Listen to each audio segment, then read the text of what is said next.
Every time you turn on the television or listen to the radio or go to the internet, there's some kind of discussion about health. As a matter of fact, statistics show that, unfortunately, that America is becoming less healthy. And the real tragedy of the scenario is that it now goes down to our young people. Our children are less healthy, they got diabetes, they're overweight, obese. And that's a real negative signal for our country. That's the bad news. The good news is that it's something that can be addressed. Bad health is not necessarily terminal. So today we're going to have a discussion with two nonprofits who have married in an effort to affect children's health in a positive manner. I have with me today Dr. Warren Hutchings and Ms. Christi K. And rather than my telling you what they do, I'm going to let them to give a little overview of themselves, and we're going to talk about the program later. But I just want the audience to know personally who they are, and we'll start with Christi. Well, thank you. My name is Christi K. I'm the Executive Director with HealthMPowers. We're a nonprofit organization working with schools all across the state, trying to address the things that you're talking about. I couldn't agree with you more in that obesity and overweight and poor eating habits and lack of physical activity and increased screen time are things that are affecting our general population, and there's so much that we can do about it. We're working with schools because 95% of all children are in schools, so it's a good place to start. But we know that we can't just work with the schools, we've got to work with families. So we have a strong partnership that works with students, staff, and families to try to improve healthy eating and physical activity. We've been around for about 10 years, and when we came to work with 4 Bibb County schools here in Macon, we had the good fortune of being able to team up with the Middle Georgia Medical Society, of which Dr. Hutchings is the CEO, and I'll let him introduce himself. Yes, and I'm Dr. Warren Hutchings, and I'm CEO of the Middle Georgia Medical Society. We're a medical society of mostly African American physicians. We are affiliated with the Georgia State Medical Association based out of Atlanta, Georgia, which I am currently the board chair. I was the past president from 2010 to 2012. And we're also affiliated with the National Medical Association, which represents over 25,000 physicians in the United States. We got involved in this project in 2009. We partnered with Pfizer, and Pfizer found Christi with HealthMPowers, and we put together a program basically to serve the community in a disadvantaged area. We chose Macon. Originally this project was slated for Atlanta, but I convinced Pfizer and their New Jersey management that this would be a better fit in a smaller community that had an area that had a health focus, with Northeast High School being a health science magnet high school here in Bibb County. We felt that area and its feeder schools, Byrne Elementary, Bert L. Hunt, Walter B. Jones, and King Danford would be perfect, because we felt like to address the healthcare concerns, the academic concerns, the behavioral concerns of our youth, we need to start early with elementary school. So we felt that by pairing a physician with each school, wow, and giving presentations through the school year and being involved in their health-related activities, this would give more viability and longevity to this project. Let me put a pin in that, because what this demonstrates is that there are resources in our community. There are all kinds of resources, and my listeners know that I talk about it all the time. But sometimes I think that it has not sunk deep enough, because, I teach in the prison system, and I tell the residents that whatever your situation is, there's a resource out there to assist you. So I want to emphasize to the community, and we'll talk about it later, if and how specifically, the community can at least become educated, with internet and information as it relates to obesity. Now, the bad thing is that it affects how long you live. We all want. Don't laugh, Doc. I think he's agreeing. Yeah. That's a chuckle. That's an agreement chuckle there. And he is a physician. He's Dr. Walter Hutchings, MD. And so, I think it's important that we prick the conscientiousness of the community to the extent where they would know that health-wise, and then, I'm going to only live so many years forward. But when you think about our children, and what's happening that's going to affect, their longevity and how long they live, and you think about the behavior and the diet and the playing video games, and I'm frowning because, that has had a significant negative effect on our community and on our young people especially, because they don't go out and play, so kind of address, Doc, specifically, you all address together if you wish, but let's talk specifically first of all about some of the problems that you've discovered, that drove the need to have this, and you can talk about that, and then Doc, you can talk specifically, and this is a conversation, so we can interrupt each other and plug in what have you. But just talk about, how. What's the name of your organization? HealthMPowers. How Pfizer was convinced. What kind of documentation? Okay. Good. Mm-hmm. But I think an important point that you made in terms of the longevity.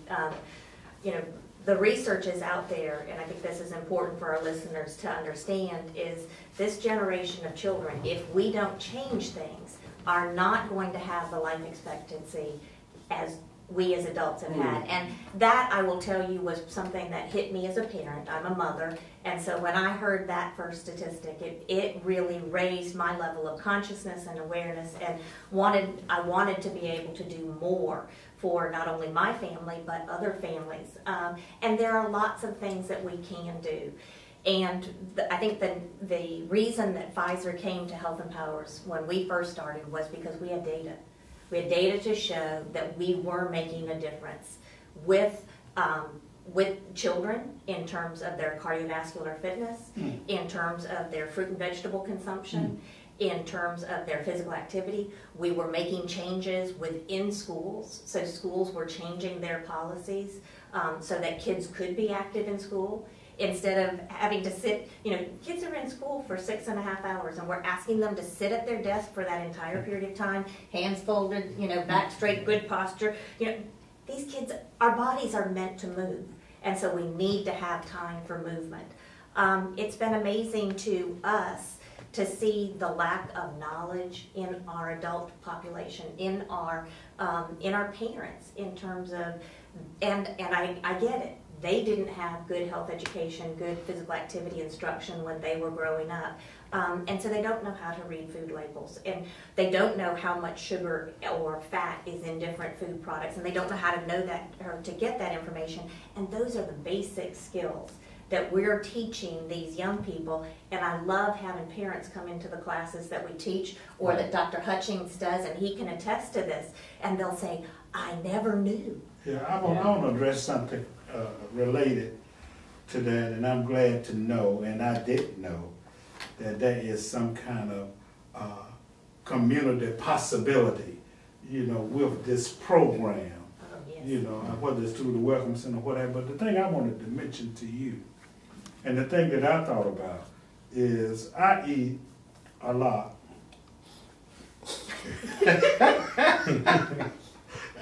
At a buffet restaurant, a very, very popular restaurant.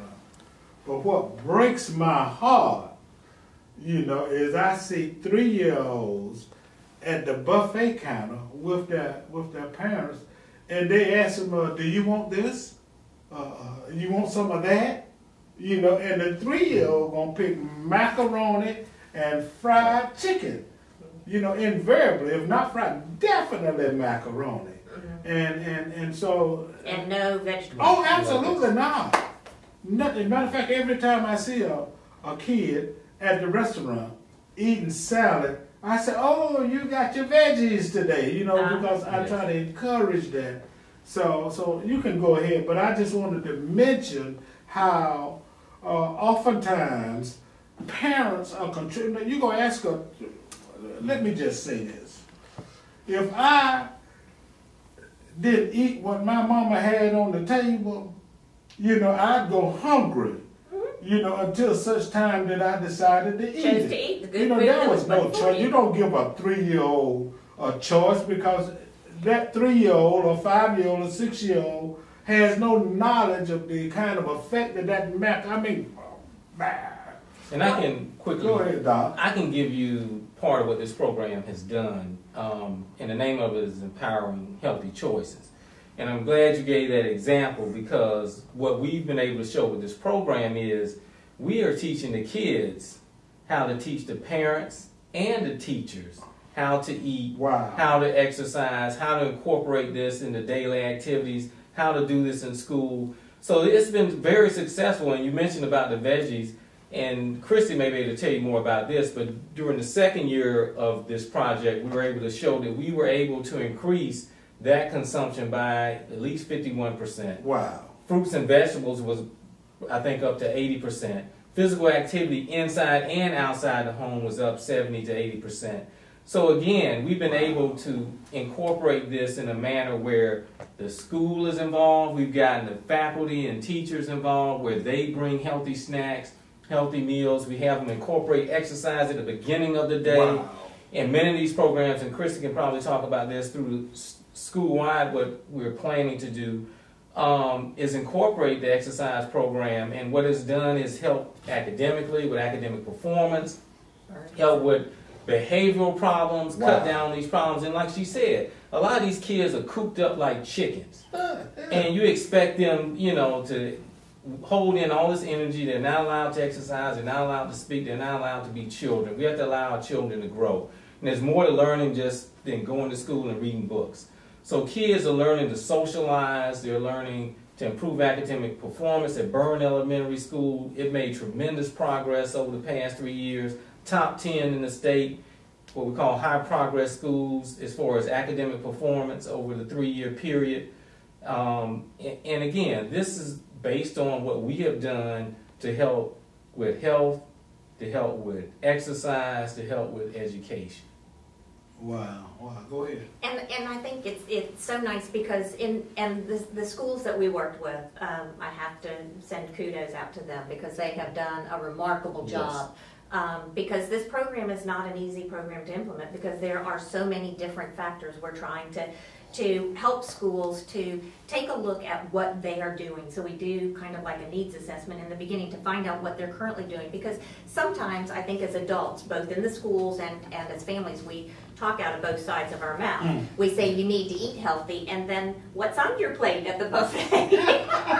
So I think it's important, and that's what we try to do with schools. You know, we have them look, you know, what are their policies? Do they hold kids back from recess for behavioral issues? If so, we probably need to look at if we're using physical activity as that kind of a punishment, because those are the children, I call them the squirmy wormies. They're the kids that need to be outside and getting that energy out. So we asked the schools to kind of look at their policies. Are they walking the talk? And one of the favorite programs that the faculty puts forth is called Catch a Teacher Being Healthy. And it puts the kids in control of watching the teachers, and are the teachers modeling healthy behavior. So the kids try to catch their teachers modeling healthy behavior. So, you know, drinking water or eating a fruit or eating a vegetable or walking at recess time instead of sitting down. So modeling those things. And probably one of the best stories was, the kids found out about this program, and, one little boy, smart little whippersnapper, got the idea, because if you get, if you see a teacher doing a behavior, you get to sign off on their card. So that's a big deal for the kids. So this little kid knew that the program was going to start on Monday, and he was just all excited. So when he came to school on Monday, he had this big honey bun. Now this teacher just was like, oh my God. But she knew the program was starting, and she was like, we're supposed to be modeling healthy behaviors. And he was like, Miss Smith, I got this great treat for you. Well, she wasn't thinking about the program, because one of the behaviors is resisting sweets. Okay. And so, here was this little, don't you want this? And she's like, I would really like to, but, we're doing this program this week, and I'm really trying to model some healthy behaviors. And the little boy jumped up and down and said, you did it, yep. You resisted a sweet, and so got to sign off on her card. So, but those are the kinds of things, so that it's not only teaching about good, but making it fun and making it real. We're not asking kids to give up, sweets, but you know what? We don't need to have them every day. And we don't need to have a dessert at lunch and a dessert at dinner. So we need to limit the sweets that we have. Wow. We need to increase the fruit and vegetable consumption. Wow. But the cafeteria is modeling that for kids.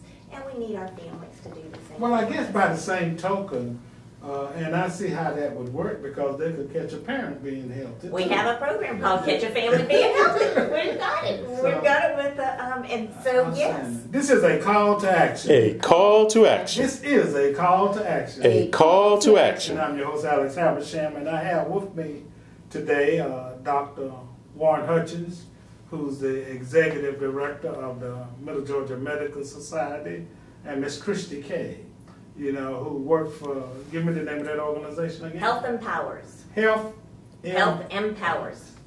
HealthMPowers. It empowers you to be the very best. HealthMPowers. Well, we want to get that out, because exactly. that's a significant statement. That's HealthMPowers, and they have this phenomenal program that they have initiated and instituted in Bibb County, with the Bibb County school system, with certain specific schools. And the thing that I want to say, Doc, and I want you to talk maybe a little bit about the schools, and and mention specifically some of the activities, and also I guess you want to give some credit to your associates who have been instrumental in this. And I want to give credit to not only HealthMPowers but also the Middle Georgia Medical Society. It's an organization, and they're concerned, and they've had other kinds of activities in the community. I know you all had something over at Lizzie Chapel, yes, not too long ago. So this is an organization, that's interested in giving back to the community and affecting our health. And I just want to acknowledge you all, and you need to give the website while you're talking. Okay. So. We need to support, watch me, we need to support entities and individuals that support our community. We need to support entities and individuals who support our community, because we can play a role, in the empowerment and the betterment of our community. And we have a responsibility, that if we see an individual, an entity, or an institution that's trying to improve our community generally. The last time I checked, a rising tide raises the whole ship. So as we become involved, and as we see people involved, and as we hear about individuals and entities that are involved, then we need to support them. Hey, if somebody sees Dr. Hutchings or Christi on the street and say, hey, thank you for what you do. Thank you for what you do. That's so important. So, and I say thank you to the physicians, because they have been instrumental. This is the only project in the state where we have physicians that have put in as Wow. much time into the schools as the Middle Georgia Medical Society. So I just had to give a kudos and thanks. I get goosebumps thinking about it because it has really just brought so much power. These are leaders in the community, and they're talking to the children and they're talking to the families, and I guarantee you when they are speaking, we have He's a doctor. Exactly. And you can talk about the size of the crowds that you exactly. You know. But he brings them in. Yeah. I wish that experience would help us change the healthcare system where it works for everyone. But yes, our organization, Middle Georgia Medical Society, our website, www.mgmsnet.org. Yes, we are a nonprofit.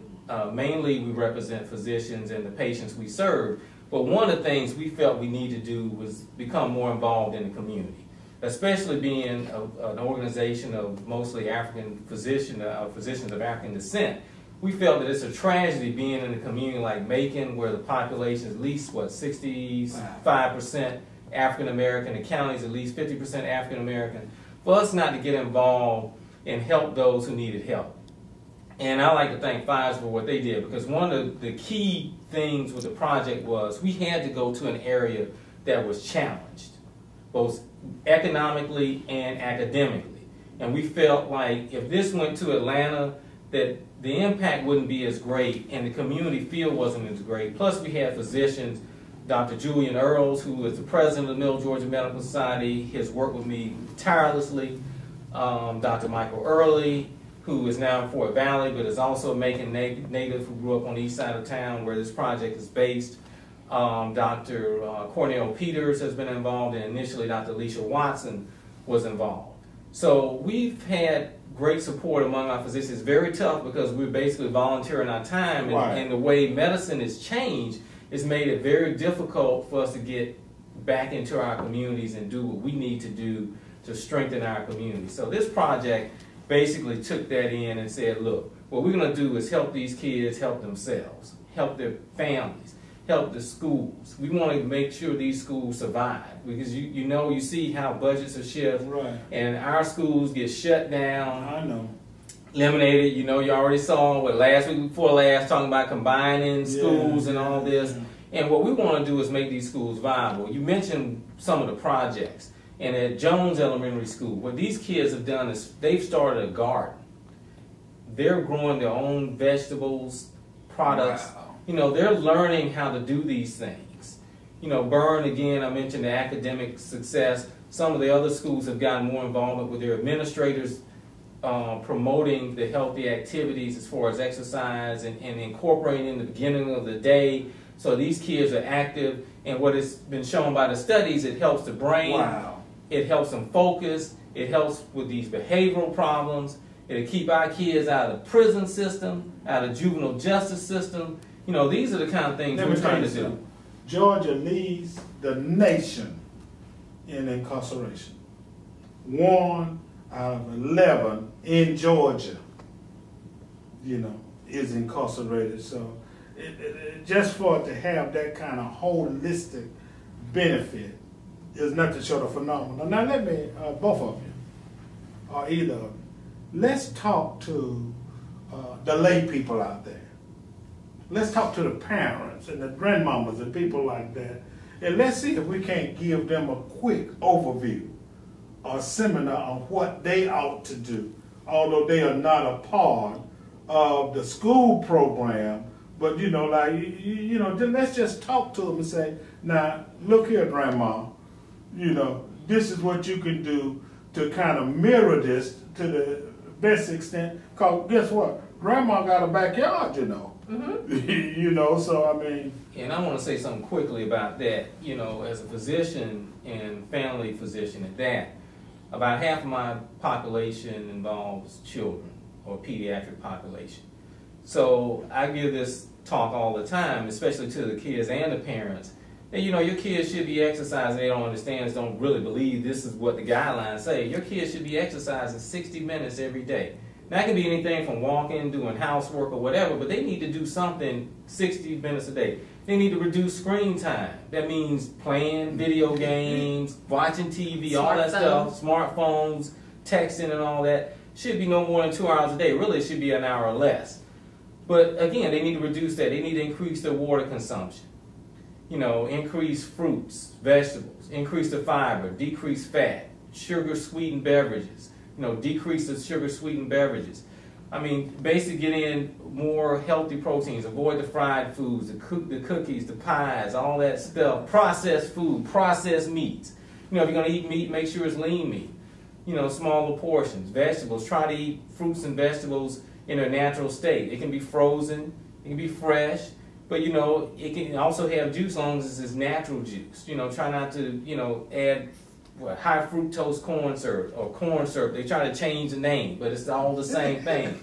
Hidden ingredients. Hidden ingredients. Yeah. So, you know, we're trying to teach families that it's pretty easy, but the key really is with a family, everybody in the home Gotta buy in. has to buy in, and they all need to be eating the same things.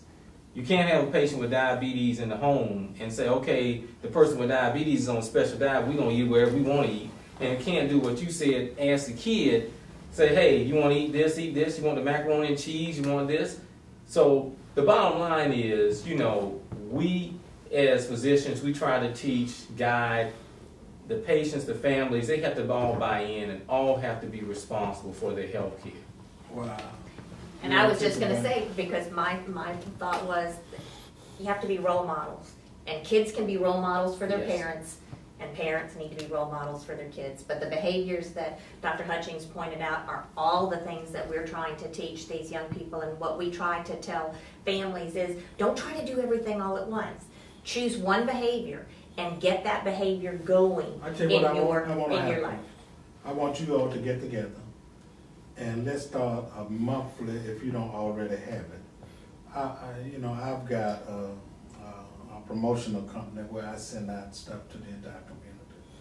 And if in fact you can get with Dr. Hutchings, see, that information is important.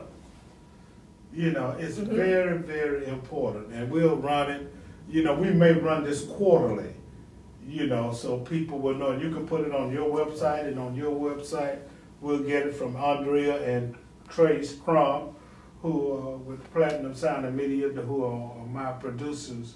But Doc, I would like, and I know you're busy, but maybe you can get somebody, get somebody here. But I'd like to do a blast, you know, a one-page newsletter, call it the health tip of the month, you know, of the week. I don't care, you know, but we could distribute it. And then I believe we could get 30-second or 60-second spots, you know, on the radio where you could just record it, you know. Right. That's a good thing about technology. This is Dr. Warren Hutchings, Minister of Medical Science, and this is this week's health tip.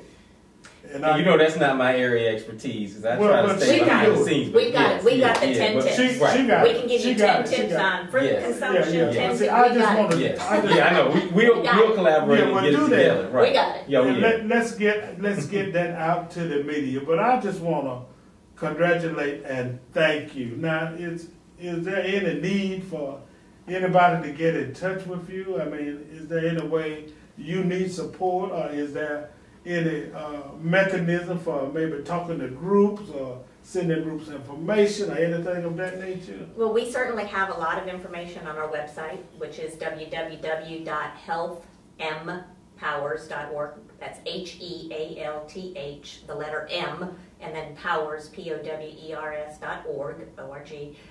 So we have a lot of information there. I think for our parents, being active in your school, you know, their schools are always looking for, you know, volunteers to help them with some of these programs. You know, next year we're going to be working with all of Bibb County schools. We're very excited. That's good. We'll continue our relationship. But so this Pfizer funding, which got us with 4 schools, allowed us to go for some additional funding. And so now we have funding to work with all elementary schools. And so we're very excited about that. And the focus next year with the elementary schools will be really on, we're going to take one behavior, and that's that physical activity behavior, because that physical activity is linked to so much in terms of health benefits, but also if we can get kids, you know, thinking about their own personal health and well-being, we really think that we've got a better chance in improving academics. We had Dr. Hutchings was with us when we brought Dr. John Rady. He is a neuroscientist from the Harvard Medical School down, and he spoke to the Bibb County educators last month, and we were very pleased to have him, because what he was able to tell the educators is that, you know, information is, you know, the research is clear. Exercise stimulates the brain. It gets the brain, he says it engages it. And so we need to have those physical activity bouts, like Dr. Hutchings was saying, before school starts, so we can get that brain engaged and ready for learning. But then we've got to give those breaks. Okay. Well, believe it or not, our time is up. And I just want to express my appreciation to HealthMPowers and Dr. Hutchings and Middle Georgia Medical Society again for the phenomenal program that you are conducting for our children and for our adults and for our community. This is a call to action. A call to action. I'm your host, Alex Habersham. Have a great day.